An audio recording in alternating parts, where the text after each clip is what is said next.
guys, it's Jordan.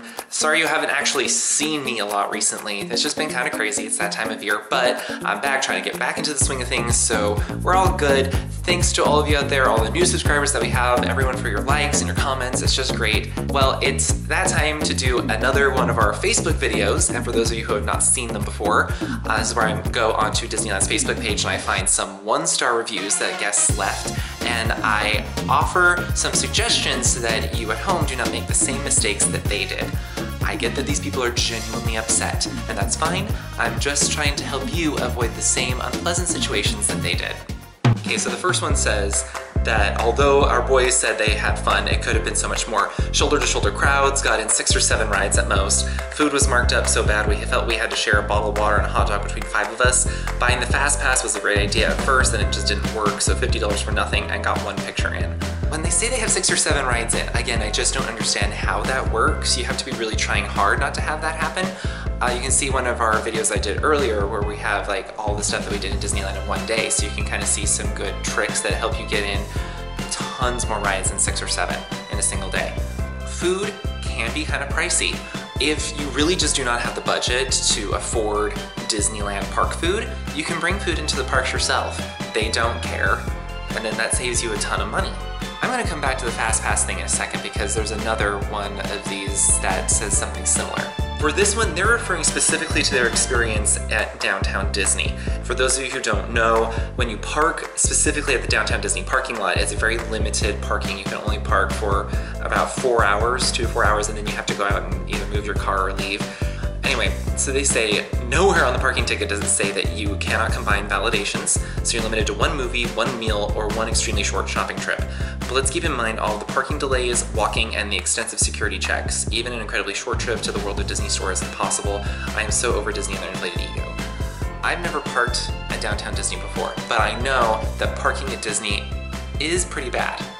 I would find a different place to park. If you really want to spend a good amount of time at Downtown Disney, try parking at the Toy Story parking lot, which is down on Harbor Boulevard. You can get shuttled to the transportation plaza on the eastern part of the resort and then walk through to Downtown Disney, and then you can spend a little bit more time.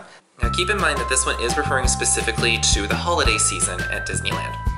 It was too crowded, especially for the cost of getting in. The Haunted Mansion makeover sucks. They ruined the ride. The supervisor working the stroller parking area by It's a Small World was a major rude, yeah, I don't want to offend anyone. They sucker you to pay for the Mega Pass for $10 each person, and it does nothing. I mean, not only did it not work, it took forever to order, and then it did not work. And we were there roughly 12 hours and went on only 4 rides.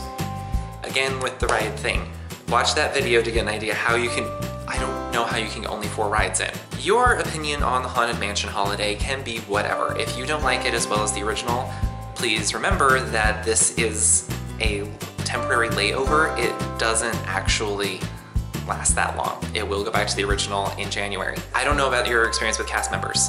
I don't know. If you do find a rude cast member, I would just report it to someone very politely and just say, hey, we didn't really appreciate so-and-so in such and such location, and see if there's anything they can do, or just let them know that it's happening. When they say that I assume is the Max Pass, that it doesn't work, I would like to know exactly what they mean by that, because I have used it many, many times, and I swear it's always worked. I've never really had an issue with it. If it's about the internet being spotty, Disney doesn't have great internet infrastructure at Disneyland yet, but they're working on it, so just give it some time. See this sort of a complaint all the time. Wait time is too much. Waited for about 2 to 3 hours for each and every attraction, and majority of them were due to technical difficulties at their end. We covered only about 40% in one day. I would never spend money on the ticket again to see the remaining attractions. You guys should work on your wait times. People come from so far to enjoy not to wait in queues. I've had this sort of complaint before that I've dealt with. If you feel that there's just every attraction you're going on is having technical difficulties, then maybe you need to politely and just calmly bring it up to one of the cast members and see if there's something they can do to help, because they may not be aware that you just have some of the worst luck in the world. I've been there, and you just kind of ask them, and there may be something that they can do that can help. To say that you got 40% covered in one day, that's not a bad day. That really isn't. But then when they say we're not gonna come back to see the rest of it because they don't feel it's worth it, that just tells me that you just really aren't the Disney type of people. So maybe you should reconsider going to a Disney park because it may not be what you were looking for. Funniest thing though, I just don't get, and people like to blame things on Disney that just, there's nothing they can do. To say you should work on your wait times. There's nothing that they can do about that.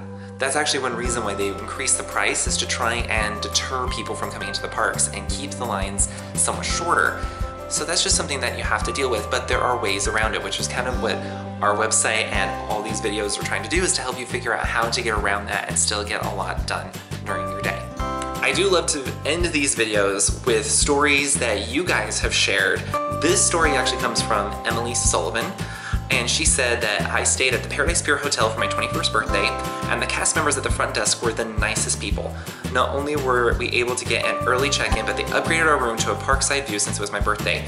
We didn't go in and say, oh, it's my so-and-so, so can we get special treatment? It was more just saying what we were down here celebrating, and they decided to make our stay even better. I chose that particular story. I know that it's not really negative, but there were other stories similar to this where they didn't necessarily look for anything and good came out of it.